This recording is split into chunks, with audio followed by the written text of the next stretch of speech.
என்பது நாம் உண்பதையும் குடிப்பதையும் அடிப்படையாக கொண்டது அல்ல.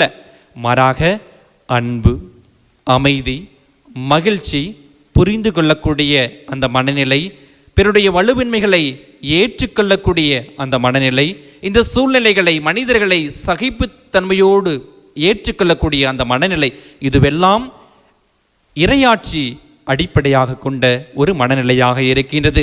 எனவே ஆண்டவர் இயேசு கிறிஸ்து இந்த இறையாட்சியை நமக்கு வழங்கி இருக்கின்றார். அன்பை, அருளை, ஆசீர்வாதத்தை, மகிழ்ச்சியை நமக்கு கொடுத்து கொண்டே இருக்கின்றார்.